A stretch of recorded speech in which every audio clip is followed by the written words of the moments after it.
আসসালামু আলাইকুম। আজকে আমি আপনাদের সাথে শেয়ার করছি একটা দারুণ মজার টক ঝাল মিষ্টি আচার। এটা হচ্ছে আমড়ার আচার। এখন বাজারে প্রচুর আমড়া পাওয়া যাচ্ছে, অ্যাভেলেবেল। একটা ঝটপট, বেশি সময় লাগবে না এমন একটা টক মিষ্টি আচার, টক ঝাল মিষ্টি।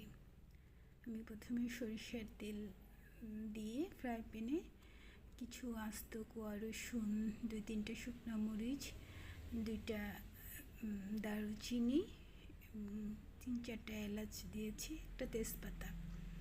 ওটা একটু ভেজে নিয়ে তার মধ্যে হচ্ছে একটু সরিষা বাটা, সরিষা, একটু শুকনো মরিচ, ধনিয়া, লবণ, হলুদ দিয়ে বেটে নিয়েছি।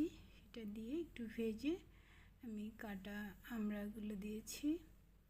আমড়াগুলা একটু ভেজে নিয়ে তারপর সামান্য একটু পানি দিয়েছি যাতে আমড়াটা সিদ্ধ হয়ে যায়। তারপর আমি এখানে আখের গুড় দিয়ে ভালোভাবে মেল্ট করে নিয়েছি। গুড়টা যখন মেল্ট হয়ে গেছে, কিছুটা তেঁতুলের কাঠ দিয়ে দিলাম। কিছুটা তেঁতুলের কাঠ দিয়ে নেড়ে চেড়ে কিছুক্ষণ ঢেকে রাখবো, যাতে আমি যতটুকু পানি দিয়েছি পানিটা টেনে যায়। পানিটা টেনে গেলে আমি এখানে কিছুটা বিট লবণ দিয়ে দিচ্ছি, 1/2 চা চামচের মতো বিট লবণ দিয়েছি। লবণ ঝাল টেস্ট করে দেখেছি, সব কিছু ঠিক আছে, আলহামদুলিল্লাহ। এই যে এখন কিন্তু আর পানি নেই, তেল উঠে গেছে। আর যেই এটা দেখতেছেন, এটা হচ্ছে গুড় আর যেটা সিরকা। এখন কিছুটা সাদা ভিনেগার দিয়ে দিয়েছি। এটা দিলে আমরা আচারটা বেশ কিছুদিন রাখলেও নষ্ট হবে না।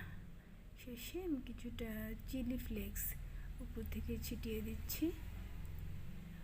আমার আচারটা কমপ্লিট। এখন আমি একটু মিশিয়ে নিয়ে চুলার জলটা অফ করে কিছুক্ষণ ঢেকে রাখবো। আমার আচারটা হয়ে গেছে। ধন্যবাদ দেখার জন্য। আপনারা এইভাবে বানিয়ে খেতে পারেন, খুবই মজা লাগে। খিচুড়ি এমনি শুধু শুধু খেতে ভালো লাগে।